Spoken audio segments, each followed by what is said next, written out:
I never thought I'd see my sister like that.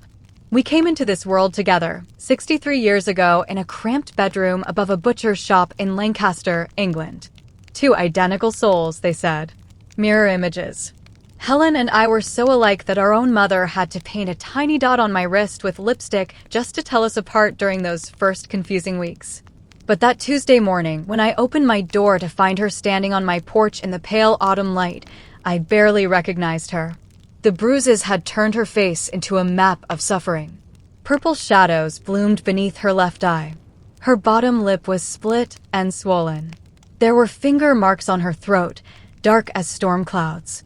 And her eyes, those eyes that had always been identical to mine, looked hollow, emptied of something essential. "Helen," I whispered, and my voice broke on her name. She didn't say anything. She just stood there in a thin cardigan despite the October chill, clutching a small overnight bag against her chest like a shield. Her hands were shaking. I pulled her inside quickly, glancing up and down the quiet street of my neighborhood here in Yorkshire, where I'd moved 5 years ago after my Albert passed. The morning was still. A few leaves tumbled across the pavement. No one had seen her arrive. Come in," I said, my heart hammering so hard I thought it might crack a rib. She moved past me slowly, like someone much older than 63, like someone who'd forgotten how to trust their own body. I noticed she was limping. When I closed the door behind us, she finally looked at me. Really looked at me. And then she started to cry, not the gentle tears we'd shared at funerals or weddings, but raw, choking sobs that came from somewhere deep and desperate. I held her. I held my sister the way we'd held each other as children during thunderstorms, during our father's angry silences, during all the frightening moments of growing up poor in post-war England. But this was different. This was worse than anything we'd survived together. "It's Graham," she finally managed to say between sobs. "Helen, I can't. I can't go back there anymore." Graham. Her husband of 41 years. The man who'd courted her so properly, bringing flowers every Sunday, charming our mother with his manners and his steady job at the telephone company. The man who'd promised to love and cherish her until death did them part. My hands tightened on her shoulders. A terrible understanding was beginning to dawn. "How long?" I asked quietly. She pulled away from me, wiping her eyes with trembling fingers. "Does it matter?" "Yes," I said firmly. "It matters." She walked to my kitchen window and stared out at the small garden I'd been tending, at the roses I'd planted in memory of Albert. When she spoke again, her voice was flat, exhausted. 38 years. The number hit me like a fist. 38 years. That meant it had started just 3 years into their marriage. It meant she'd been living in this nightmare almost their entire life together. "Dear God, Helen," I breathed. "Why didn't you tell me?" She turned back to me, and there was something sharp in her expression now, something that cut through the pain. Because I was ashamed. Because I thought I could fix it. Because he said he'd change. Because I didn't want anyone to know that my marriage was a lie. She paused. Because he said if I told anyone, he'd make sure I never saw my grandchildren again. The grandchildren. Of course. Helen had 2 daughters, Catherine and Emma, and 4 grandchildren she adored. Graham had learned exactly where to apply the pressure. I sank into one of my kitchen chairs, trying to process what she was telling me. All those years. All those family gatherings where Graham had seemed like such a devoted husband, bringing Helen's coat, refilling her tea, smiling pleasantly at everyone's stories. I'd thought they had the kind of marriage I'd wanted: stable, comfortable, enduring. I'd been so blind. "The girls don't know?" I asked. Helen shook her head. "He's careful. Always careful. Never where it shows when we're going out. Never enough to send me to hospital with questions." She laughed bitterly. "He's had 40 years to perfect his technique." My stomach turned. I wanted to be sick. I wanted to drive to their house in Durham and confront that monster. I wanted to scream at the universe for allowing this to happen to someone I loved. But Helen needed me to be steady now. She needed me to be strong. "You're staying here," I said firmly. "As long as you need to. Forever, if necessary." "He'll come looking," she said softly. "He'll be angry that I left. Let him come." I stood up, feeling something hard and determined settling in my chest. Let him bloody well try. But even as I said it, I saw the fear flash across her face. She knew Graham in ways I didn't. She knew what he was capable of. We spent the rest of that morning in a strange, quiet ritual. I made tea strong and sweet, the way our mother used to make it during crises. I found some of my clothes for Helen to wear, though they hung differently on her thinner frame. I helped her wash her face gently, dabbing carefully around the bruises. I made up the spare bedroom with fresh sheets that smelled of lavender. She moved through it all like a ghost, responding when spoken to but otherwise silent. Shock, I realized. She was in shock. It wasn't until afternoon, when we were sitting in my living room with the curtains drawn, that she finally began to talk. Really talk. It started small, she said, staring at her hands. A push.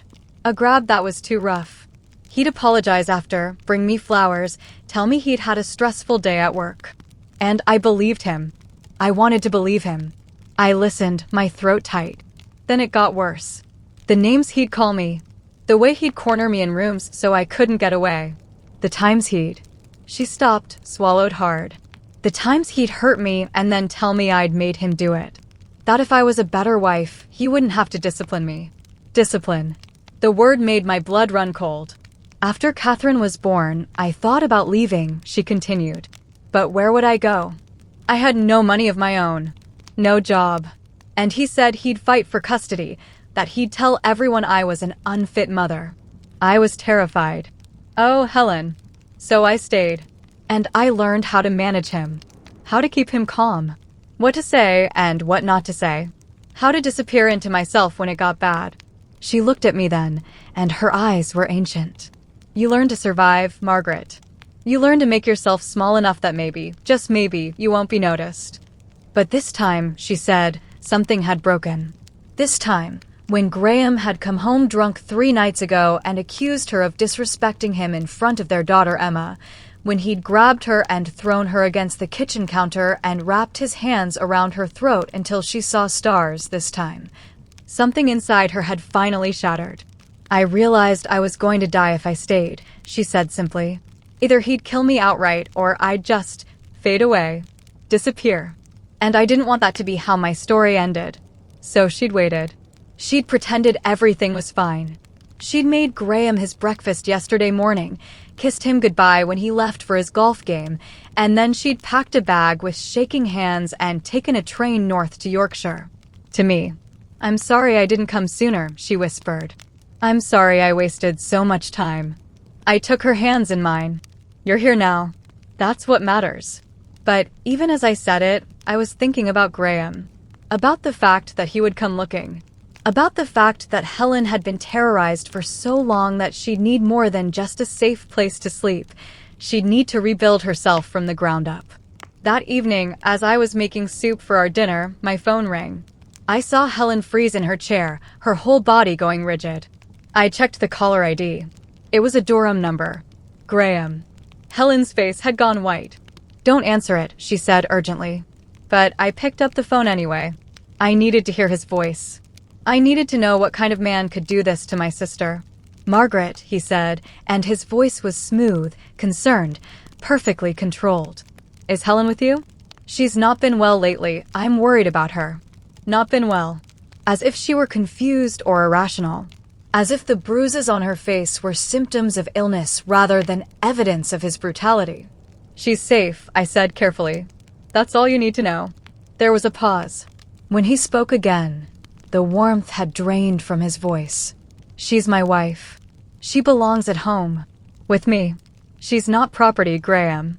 You don't understand what you're interfering with. His voice was harder now, edges showing. Helen has problems.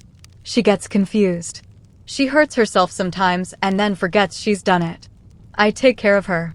The lie was so smooth, so practiced. I wondered how many times he'd used the story. How many times he'd gaslit her into believing her own reality wasn't real. She's not coming back, I said firmly. We'll see about that. The threat was unmistakable now. Tell her I called. Tell her I miss her. Tell her the girls are asking about her.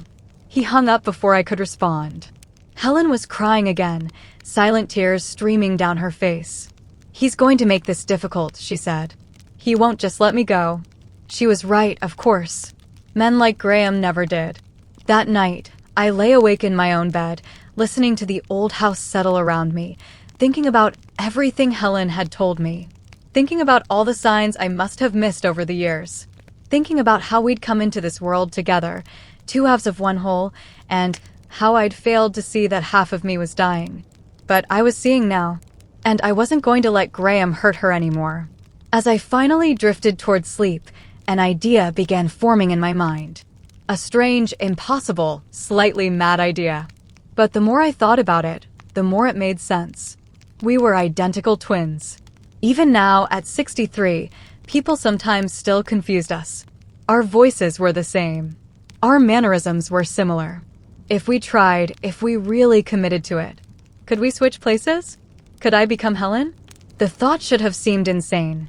But as it settled into my mind, it felt right. It felt like justice. If Graham wanted Helen back, he'd get her. But it wouldn't be the broken, terrified woman he'd spent decades crushing. It would be me. And I would make absolutely certain he never hurt anyone again. Part 2. The Mirror and the Mask. The next morning, I found Helen sitting at my kitchen table, tracing the rim of her teacup with one finger, lost in thought. The morning light coming through the window made the bruises on her face look even more vivid, purple and yellow and sickly green, like some terrible flower blooming on her skin. I set down a plate of toast between us and sat across from her, studying her face. My face, really. Or it had been, once upon a time. "Helen," I said carefully, "I have an idea. And I need you to hear me out before you say no." She looked up, something wary in her eyes. After 4 decades with Graham, she'd learned to be suspicious of ideas, of plans, of anything that might make waves. "What if we switched places?" I said. She stared at me blankly. "What? What if I went back to Durham as you, and you stayed here as me?" The words tumbled out faster now. "Think about it. We're still identical, Helen. Same height, same build more or less, same hair color.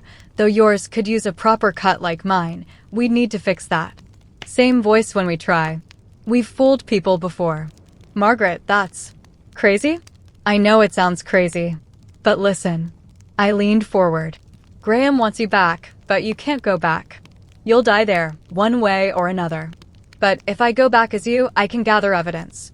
I can document what he does. I can get what you need for a divorce, for a restraining order, for whatever legal protection you need." Helen was shaking her head, but I could see a spark of something in her eyes. Hope, maybe. Or curiosity. "He'd know," she said. "He'd figure it out." Would he? I challenged.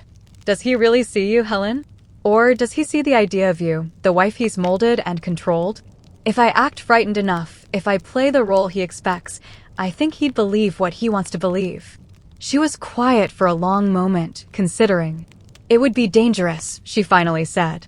"If he suspected, if he caught on, then I'd leave. But at least we'd have tried." The truth was, I wasn't entirely sure why I was so determined to do this. Maybe it was guilt over all the years I hadn't known. Maybe it was rage at Graham for what he'd done. Maybe it was love for my sister, pure, uncomplicated twin love that had existed since before we were born. Or maybe, if I was being honest with myself, it was something darker. A part of me that wanted to look Graham in the eye, wanted to stand in Helen's shoes and show him that she wasn't as broken as he'd tried to make her. That we weren't weak. Helen took a shaky breath. Even if we could pull it off, what about the girls? What about Catherine and Emma? They'd know. They'd see right through it. Would they? I asked gently. When's the last time you really spent time with them alone, without Graham controlling the conversation? Her face crumpled slightly. "He's always there," she whispered. "He never lets me see them alone. Says he likes being involved. Says families should stick together." She laughed bitterly. "I think he's afraid of what I might say." "Then they won't know because they won't really be looking," I said. "They'll see what they expect to see, their mother, staying with their father, everything normal." We spent the rest of that day talking through the logistics, the risks, the dozens of ways this could go wrong.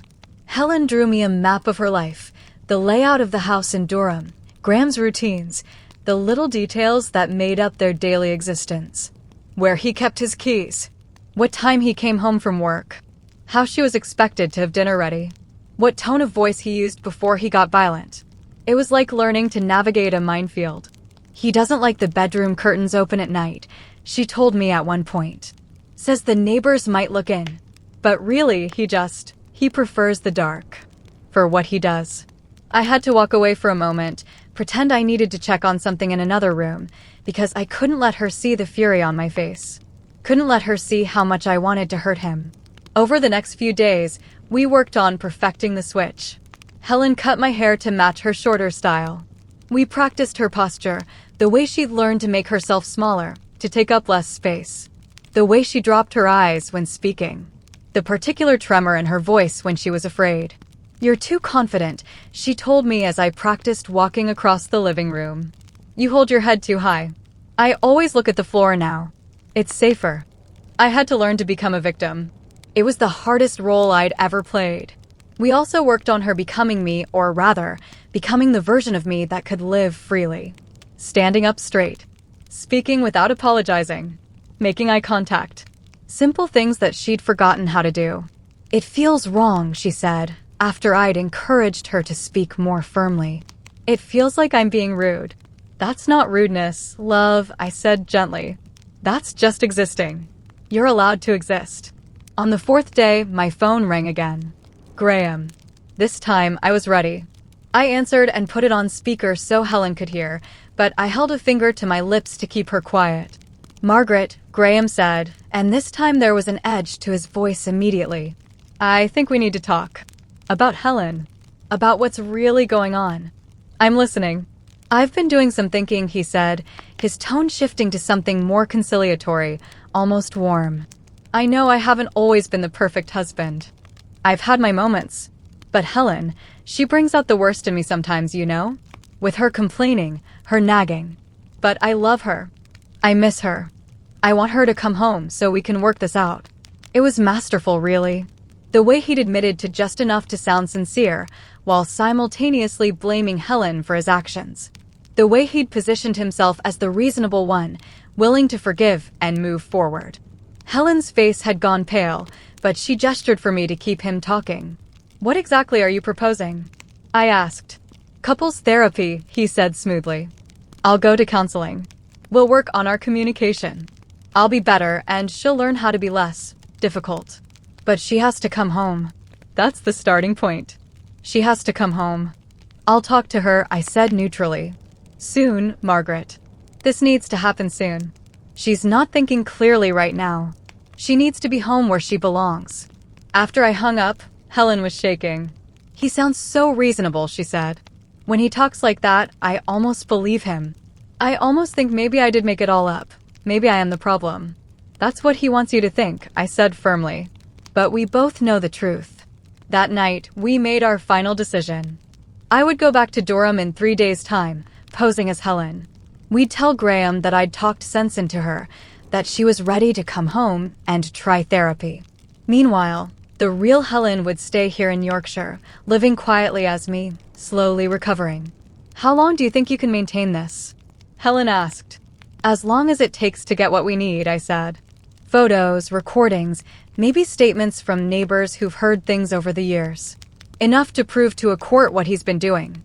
And if he... She couldn't finish the sentence, but I knew what she was asking.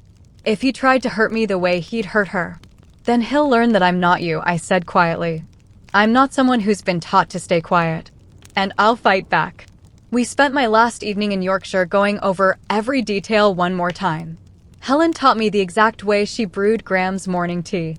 The way she folded his newspaper. The way she said, yes, dear, in that particular tone of weary compliance. All the tiny acts of submission that had kept her safe, or as safe as she could be for 40 years. Remember, she said, he's different in the mornings. That's when he's most likely to apologize for whatever he did the night before. He'll bring me flowers sometimes. Act like the man I married. It's almost harder than the violence, those moments, because they remind me of what I thought I had. I squeezed her hand. I'll remember. The morning I left for Durham, Helen hugged me tightly at the door. Thank you, she whispered, for believing me, for doing this, for For being my sister. Always, I said. We came into this world together, remember? We look after each other. I took the train south, watching the countryside roll past, thinking about what lay ahead.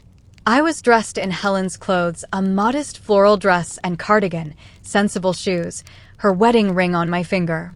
I'd styled my hair the way she wore hers. I'd practiced her mannerisms until they felt almost natural. But inside, I was still Margaret Thompson. Still myself. And I was walking into danger with my eyes wide open. When I arrived at the house in Durham, a neat semi-detached with a tidy front garden that Graham obsessively maintained, I stood for a moment on the pavement, gathering my courage. This was it. No turning back now. I used Helen's key to open the door. Graham. I called out, making my voice small, uncertain. I'm home. He appeared from the kitchen, and I got my first look at him in months. Tall, still fit for a man of 65, silver hair neatly trimmed. He was wearing slacks and a cardigan, looking every inch the respectable retired telephone company manager. His face showed concern, relief, warmth. If I hadn't known what he'd done, I would have thought he looked kind. Helen, he said, and his voice was thick with emotion. Thank God. I've been so worried. He moved toward me, and I had to force myself not to flinch, not to step back. Helen wouldn't have stepped back. Helen would have submitted to his embrace. So I let him hug me, feeling his arms around me, smelling his cologne. Everything in me screamed to push him away, but I stood still, docile, playing the part. I'm sorry, I whispered, using the words Helen had told me she'd said 1,000 times. I'm sorry I left. I wasn't thinking clearly. It's all right, he said, pulling back to look at my face. His hands came up to cut my cheeks, and I saw him cataloging the fading bruises. You're home now. That's what matters. We'll fix this. His thumbs pressed just slightly against the tender spots on my jaw. Not quite hard enough to hurt, but a reminder. A warning. I understood in that moment how he worked. The subtle violence. The constant reminders of his power. The way he kept her always slightly off balance, never quite sure when affection would turn to assault. Yes, I said softly, dropping my eyes the way Helen had taught me. We'll fix this. He smiled then, satisfied. I've made your favorite for dinner, he said. Shepherd's pie. And I bought a bottle of wine. We'll have a nice evening. Talk about moving forward. We'll have a nice evening. As if the last 2 weeks hadn't happened. As if the bruises on my face were just a bad dream we could all forget. I followed him to the kitchen, my heart pounding, wondering what I'd gotten myself into. Wondering if I could really pull this off. Wondering what tonight would bring. Graham was cheerful over dinner, telling me about his golf games, about the neighbors, about perfectly mundane things. He poured me wine, just one glass, carefully measured, and talked about the therapy he'd scheduled for us. Dr. Patterson, he said. Comes highly recommended. We start next week. She'll help us learn to communicate better. I nodded, picking at my food. Helen had warned me that he monitored what she ate, would comment if she had too much or too little. Eat up, he said, and there was steel under the pleasant tone. You need to keep your strength up. So I ate, even though my stomach was churning. After dinner, I washed the dishes while Graham watched television. This was Helen's routine, she'd told me. Clean up while he relaxed. Then join him on the sofa, sit at an appropriate distance, be available if he wanted companionship but not intrusive. I was drying the last plate when I felt him behind me. His hands settled on my shoulders. I'm glad you're back, he said quietly. I've missed you. His hands slid down my arms, and I felt him testing, feeling for my response. This was another of his games, Helen had said. Touching her, pushing boundaries, seeing how she'd react. If she pulled away, he'd get angry. If she accepted it, he'd push further. I forced myself to stay still. I missed you too, I said, hating the words. Did you? His breath was on my neck now. Or did you enjoy being away? Enjoy telling stories about me to your sister? There it was. The shift. The way he could turn from pleasant to threatening in a heartbeat. I didn't tell her anything, I said quickly. I just needed a few days. I was confused. But I'm home now. Yes, he said, his hands tightening on my arms. You're home. Where you belong. And you won't leave again, will you, Helen? No, I whispered. I won't leave again. He let go of me then, satisfied. Good. I'll be upstairs. Don't be too long. After he left, I stood at the sink, shaking. I'd been in this house less than 6 hours, and already I understood. Already I felt the weight of his control, the constant vigilance required to navigate his moods, the exhausting work of trying to predict and prevent his anger. How had Helen survived this for 38 years? I went upstairs eventually, finding Graham already in bed, reading. He looked up when I entered and patted the space beside him. An invitation. A command. I climbed into bed, keeping to my side, but he pulled me closer. His arm came around me, possessive. Tomorrow we'll get back to normal, he said. You'll need to call Catherine and Emma. Let them know you're home. They've been worried. All right. And Margaret needs to understand that you're fine. That everything's fine. I don't want her interfering again. I'll tell her. He nodded, satisfied. His hand began moving over my side, my hip, proprietorial. This was his right, his ownership of me or of the woman he thought I was. I lay there in the dark beside this man who'd terrorized my sister for most of her adult life, and I thought about justice. About evidence. About how I was going to bring him down. But first, I had to survive him. The first week back in Graham's house felt like living in a fever dream. Every morning, I woke up next to him and had to remind myself who I was supposed to be. Every interaction required careful calibration, enough submission to keep him satisfied, but not so much that he'd sense something was different. I called Helen, or rather, I called Margaret in Yorkshire, every few days when Graham was out at golf or running errands. We developed a careful code for our conversations, speaking like sisters checking in, but embedding crucial information in seemingly innocent phrases. How are the roses doing? She'd ask, which meant, are you safe? They need more attention than I expected, I'd reply, meaning, it's difficult but manageable. The house in Durham was a museum of Helen's subjugation. Everywhere I looked, I saw evidence of Graham's control. The way the furniture was arranged exactly so, and woe to anyone who moved a cushion out of place. The locked filing cabinet in his study where he kept all their financial documents, their passports, everything important. The way the phone had a recently called list that he checked regularly. Helen had been living in a prison, disguised as a comfortable middle-class home. But Graham wasn't obvious about his abuse. That was what made him so dangerous. He never raised his voice in anger. He didn't need to. A look could convey just as much threat. A certain tone could make me freeze mid-sentence. He'd perfected the art of terrorizing someone while maintaining complete deniability. You seem different, he said one evening about 10 days after I'd arrived. We were having dinner, chicken with new potatoes, which I'd prepared according to Helen's precise instructions. More distant. My heart kicked up a beat. I'm still adjusting, I said carefully. Coming back. It's been difficult.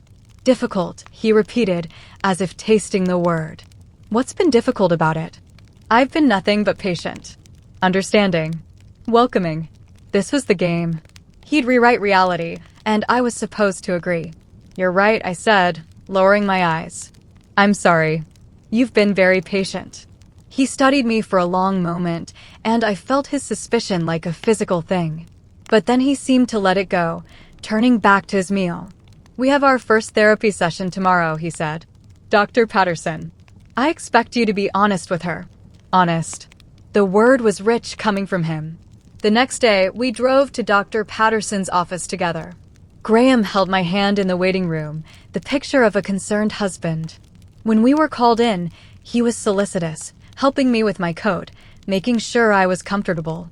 Dr. Patterson was a woman in her 50s with kind eyes and a gentle manner. She asked us to talk about what had brought us to therapy. Graham went first, his story smooth and practiced. Helen had been under stress, he explained. Her mental health had been fragile. She'd left suddenly, which had worried him terribly. But he was committed to their marriage, to working through whatever issues existed. Helen has always been sensitive, he said, reaching over to pat my hand. Sometimes she perceives things that aren't really there, gets ideas in her head. But I love her, and I want to help her feel more secure. It was a masterclass in manipulation. He'd established me as unstable, unreliable, before I'd even spoken. Anything I said now could be dismissed as the product of my sensitivity. Dr. Patterson turned to me. Helen, would you like to share your perspective? I looked at Graham, saw the warning in his eyes, and understood that I couldn't tell the truth. Not yet. Not with him sitting right there, able to control the narrative afterward. I've been struggling, I said carefully. Sometimes I feel overwhelmed. Graham's right that I can be sensitive. I'm hoping therapy will help us communicate better. It killed me to say it, to play into his version of events. But I needed time. I needed to find evidence. And most importantly, I needed Dr. Patterson to see us together, to witness the dynamic so that later, when I was ready, she might understand what had really been happening. Over the next few weeks, I fell into the rhythm of Helen's life. Grocery shopping on Tuesdays. Ladies' Guild at church on Thursday mornings, though Graham always wanted to know exactly what had been discussed, who I'd talked to. Dinner ready at 6 every evening. The house kept spotless. Myself available at all times for Graham's needs. But I was also watching, learning, and very carefully documenting.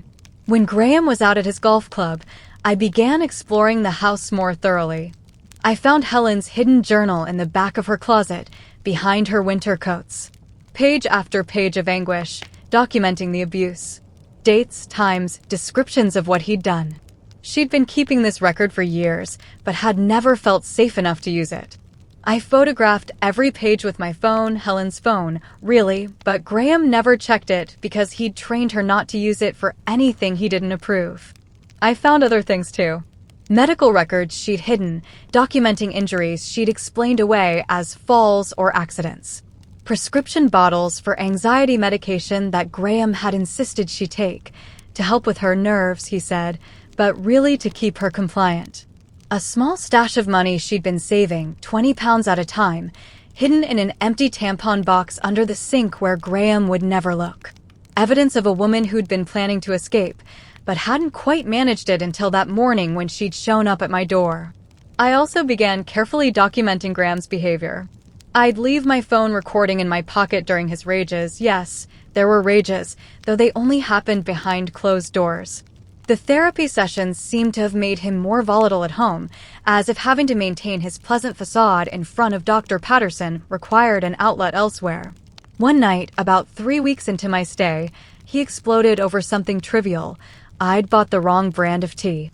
He didn't hit me, but he cornered me in the kitchen, his face inches from mine, and the things he said, the names he called me, the threats he made, all delivered in a cold, controlled tone that was somehow more frightening than shouting would have been. You're worthless, he said. Stupid. Useless. I should have left you years ago, but who else would have you? This is the best you can do, Helen. This is all you deserve. My phone was in my cardigan pocket, recording every word. When he finally let me go, he walked away as if nothing had happened. Went back to reading his newspaper. Left me shaking in the kitchen, understanding viscerally what Helen had endured. But I wasn't Helen, and I wasn't going to endure it silently. The next morning, while Graham was in the shower, I called a domestic abuse hotline I'd researched. I had 15 minutes before he'd be downstairs wanting his breakfast. The woman who answered was named Sarah, and she listened as I quickly explained the situation. Not my sister's situation, but my own presence in this house, this mad twin-switching plan, the evidence I was gathering. That's incredibly dangerous, Sarah said immediately. If he finds out you're not who he thinks you are. I know, I interrupted. But I have recordings now. I have her journal. I have evidence. What do I do with it? She guided me through the next steps. Document everything. Keep backups in multiple locations. When I was ready to leave, have a safety plan. Contact the police with all the evidence. Seek a restraining order. File for divorce from a position of safety, not while living in his house. Does he own any weapons? Sarah asked. The question sent ice through my veins. I don't know, I admitted. I haven't found any, but... Check carefully, she said. Men like this, when they lose control of their partner, sometimes they escalate. You need to be prepared for that possibility. After I hung up, I searched the house with new urgency while Graham was at his golf club. I found the gun in his bedside table, hidden under some old papers. It was licensed, legal, but its presence changed everything. Helen had been living with this man, this gun, this constant threat for years. That evening, I called Margaret in Yorkshire really Helen, and we had a careful conversation that Graham listened to from the other room. "How are you?" I asked, keeping my voice light. "Much better," Helen said. "The rest has been good for me. The roses are really thriving." "I'm safe," she was saying. "I'm healing." "I'm glad," I said. Things are getting clearer here too. I have evidence. I'm almost ready." "That's wonderful," Helen said, and I could hear the emotion in her voice. "You'll have to come visit soon. I miss having you around. Come back. Don't stay there too long." "Soon," I promised. That night, Graham wanted to be intimate. It was something I'd been dreading, had managed to avoid so far with excuses about not feeling well, about needing time. But I could tell his patience was running out. "I'm your husband," he said, an edge in his voice. "Or have you forgotten that while you were playing at being independent?" I felt trapped. If I refused, he'd become suspicious, might become violent. But if I didn't refuse? "I'm just tired," I said weakly. "The therapy is bringing up difficult things." He studied me in the dim bedroom light. "You're different," he said again. "Ever since you came back. It's like you're not really here. Like you're someone else." My blood ran cold. He was seeing through the performance. After all this time, he was finally starting to see. "I'm just trying to process everything," I said. "Dr. Patterson says it's normal to feel disconnected after a traumatic." "Traumatic," he interrupted, his voice hard. "What exactly was traumatic? Me loving you? Me taking care of you all these years? Me putting up with your moods and your complaints and your constant inadequacy?" He moved toward me, and I saw something dangerous in his eyes. Something that had been building for weeks, held back by his need to maintain control, to keep up the facade of the concerned husband. That facade was cracking now. "You know what I think," he said softly. "I think you did tell Margaret. I think you told her lies about me, and she put ideas in your head. Ideas about leaving, about how you deserve better." He laughed bitterly. "You don't deserve better, Helen. You deserve exactly what you get." His hand came up, and I flinched, couldn't help it. But he didn't strike me. Instead, he grabbed my chin, forced me to look at him. "Tomorrow," he said, "you're going to call Margaret and tell her you don't want contact anymore. You're going to cut her off. Do you understand?" "Yes," I whispered. He let me go and turned away, getting into bed. "Good.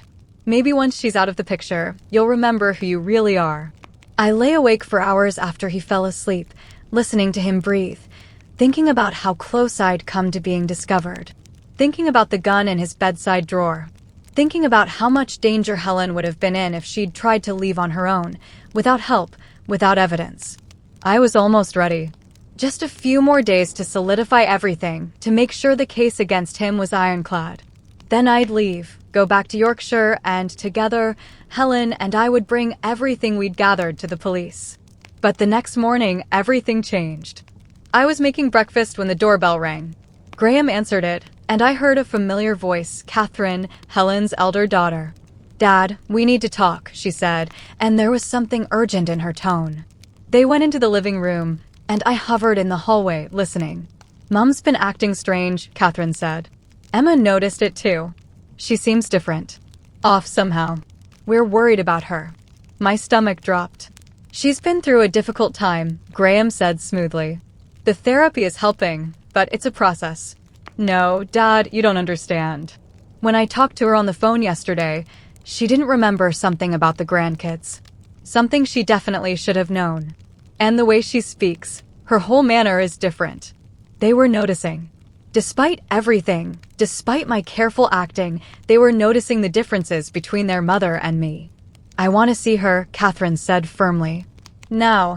If something's wrong, if she's having a breakdown or early dementia or something, she needs help. Real help." Graham called for me, and I had no choice but to go into the living room. Catherine looked at me searchingly, and I saw the moment doubt flickered across her face. "Mum," she said uncertainly. "Are you all right?" "I'm fine, sweetheart," I said, trying to match Helen's tone, her warmth with her daughter's. Just a bit tired from the therapy sessions. But Catherine was looking at me like she was seeing a stranger. Your hair, she said slowly. You've changed your hair. I touched my hair automatically, the same cut Helen had given me weeks ago. Just a trim, I said.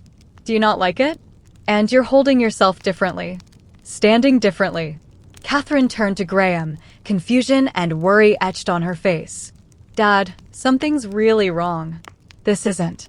Catherine, Graham interrupted, his voice sharp. Your mother is fine. She's had a difficult time, but she's recovering. You're overreacting. But I could see Catherine wasn't convinced. And I realized in that moment that my time was up. I'd been discovered or close enough to it. I couldn't stay here anymore. I made a decision. Catherine, I said quietly, you're right. Something is wrong. And your father and I need to tell you the truth.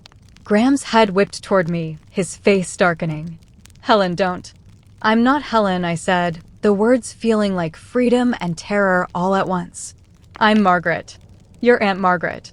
Helen and I switched places 3 weeks ago. The silence that followed was deafening. Catherine stared at me, her mouth open. Graham had gone very still, very quiet, and I knew that stillness was dangerous. What? Catherine finally said. What are you talking about? This is insane. Your mother came to me covered in bruises, I said, speaking quickly now, knowing I had to get it all out. She told me your father had been abusing her for 38 years. She was terrified. So we switched places so I could come back here and gather evidence. So she could have proof for a divorce, for protection. And I have that evidence now, Catherine. I have recordings, photographs, her journals, everything. Catherine looked between me and Graham, trying to process what I was saying. Dad, she said weakly. What is she talking about? But Graham wasn't looking at her.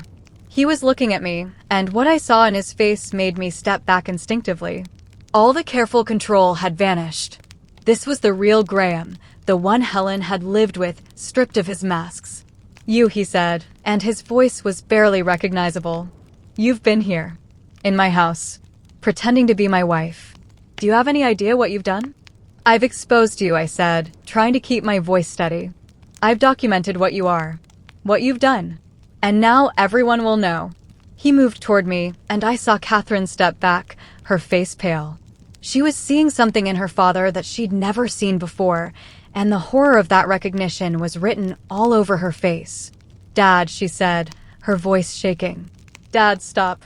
But he wasn't listening to her.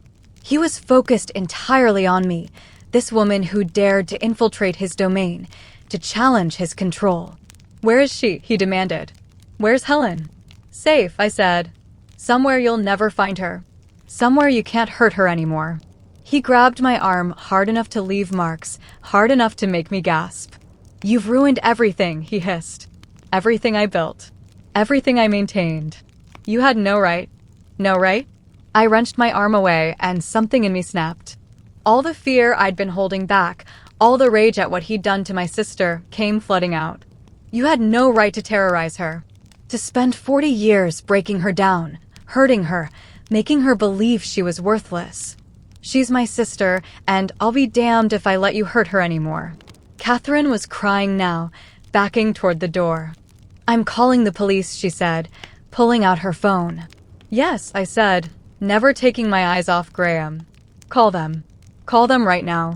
Graham looked at his daughter, then back at me, and I saw him calculating. Saw him trying to figure out how to salvage this, how to regain control. But it was too late. The mask had fallen, and Catherine had seen what lay beneath. You'll regret this, he said to me, low and venomous. Both of you. No, I said firmly. The only thing I regret is not knowing sooner. Not helping her sooner. The police arrived 20 minutes later. I gave them everything, the recordings, the photographs, Helen's journals, the evidence of financial control, medical records, all of it. I showed them the gun in Graham's bedside table. I told them where Helen really was, that she was safe and willing to testify. Graham was arrested that afternoon for assault, domestic abuse, and coercive control. Catherine sat in the kitchen, shell-shocked, as the police led her father away in handcuffs. I didn't know, she kept saying. How did I not know? He was very good at hiding it, I said gently. And your mother was very good at protecting you from the truth. Where is she? Catherine asked. I need to see her. Yorkshire, I said. She's been with me this whole time. Recovering. Healing. That evening, I took the train back north, back to my little house in Yorkshire where I'd left Helen 3 weeks earlier. When I walked through the door, she was sitting in my kitchen, and the change in her was remarkable. She'd gained some weight. Her face had color in it.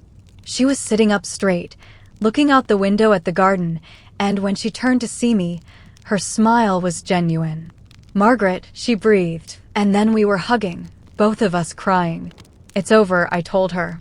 He's been arrested. Catherine knows everything. You're free. She pulled back to look at me, tears streaming down her face. Thank you, she whispered. Thank you for being brave enough to do what I couldn't. You were brave enough to leave, I reminded her.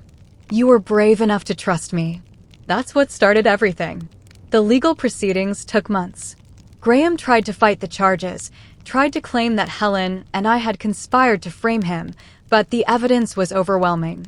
The recordings I'd made, matched with Helen's journals and medical records and testimony from neighbors who'd heard things over the years, painted a clear picture. He was convicted of coercive control and assault. He was sentenced to 4 years in prison and given a lifetime restraining order to stay away from Helen. Catherine and Emma struggled with the truth, but eventually they came to understand. They reconnected with their mother, the real version of her, not the frightened shell Graham had created. They met their grandchildren in parks and cafes, building new relationships free from Graham's shadow. Helen got a divorce. She sold the house in Durham and bought a small cottage not far from me in Yorkshire. We saw each other nearly every day, making up for all the years when we'd been separated by her secret. She went to therapy, real therapy, with a counselor who specialized in domestic abuse. She worked through her trauma, her misplaced guilt, her grief for the life she'd lost to Graham's cruelty. It was hard work, painful work, but she did it. One afternoon about a year after everything had happened, we were sitting in her cottage garden having tea. She'd planted roses, her own roses, chosen by her, not because someone else had demanded it. Do you ever regret it? She asked me. Switching places? It was such a risk. I thought about it honestly. No, I said. I regret that it was necessary. I regret that you went through what you did. But doing it? Helping you? No, never. She reached over and took my hand. We came into this world together, she said, echoing the words I'd spoken weeks ago in my kitchen. And we'll leave it together, I finished. But not yet. We've got too much living left to do. She smiled a real smile, the kind I hadn't seen on her face in decades. Yes, she said. We do. Now, at 64, we're learning what it means to be free. Helen is learning to make decisions without fear, to speak without apologizing, to take up space in the world, to simply exist without needing permission. It's not always easy. She still has nightmares. She still flinches at sudden movements. She still sometimes catches herself about to say, I'm sorry, when she's done nothing wrong. But she's healing. Day by day, hour by hour, she's reclaiming herself. And I'm learning too. Learning that the twin connection we'd had since before birth wasn't broken by time or distance or the secrets she'd kept. Learning that love sometimes means doing impossible, frightening things for the people who matter most. People ask me sometimes if I think what we did was wrong. If deceiving Graham, entering his home under false pretenses, was ethical. And I tell them this. When someone is trapped, when they're drowning, when they've been beaten down so thoroughly that they can't save themselves, sometimes you have to do whatever it takes to pull them to safety. Ethics are complicated. Survival is simple. Helen deserved to survive. She deserved to have someone believe her, fight for her, risk themselves for her. I'm just glad I could be that person. Catherine and Emma visit regularly now. They bring the grandchildren, 2 boys and 2 girls, ranging from 5 to 12. The kids call us both Gran, can't quite keep straight which of us is their actual grandmother, and which is the great aunt who looks identical. We don't bother correcting them. It doesn't matter. What matters is that we're all here. All safe. All free. On Helen's 64th birthday, we had a small party in her garden. Catherine and Emma were there with their families. A few friends from Helen's new life in Yorkshire. We had cake and champagne and laughter. At one point, Emma pulled me aside. "Aunt Margaret," she said, "I wanted to thank you. For what you did. For saving my mum." "I didn't save her," I said gently. "She saved herself when she knocked on my door. I just helped her finish what she started." But Emma shook her head. "No, you risked everything. You walked into a dangerous situation knowing what could happen. That took incredible courage." I looked across the garden at Helen, who was laughing at something one of the grandchildren had said. She looked younger somehow, lighter, as if a weight had been lifted. "She would have done the same for me," I said simply. "That's what sisters do." As the sun set over Yorkshire that evening, Helen and I sat together on her porch, watching the last rays paint the sky in shades of pink and gold. We didn't need to talk. After 64 years, after everything we'd been through, silence between us was comfortable. But after a while, she spoke. "Do you think about him?" she asked. "Graham." "Sometimes," I admitted. "Do you?" "Less and less," she said. "At first, every day. Now, sometimes weeks go by and I realize I haven't thought about him at all. That feels like victory." "It is victory," I said. She leaned her head on my shoulder, the way she used to when we were girls. "I'm glad we're twins," she said softly. "I'm glad I have you. Always," I said. "In this world and whatever comes next. You're stuck with me." She laughed, and the sound was pure joy. We sat there as darkness fell, two elderly women who'd survived more than most people could imagine, who'd faced down monsters and won, who'd learned that it's never too late to reclaim your life, to start again, to be free. We came into this world together, Helen and I. And we'll face whatever comes next together too. That's the gift of being twins, of being sisters, of being two halves of one whole. No one can ever take that away. Not distance. Not time. Not 40 years of abuse. Not fear or silence or shame. We are Margaret and Helen Thompson. We are 64 years old. We are survivors. And we are finally free.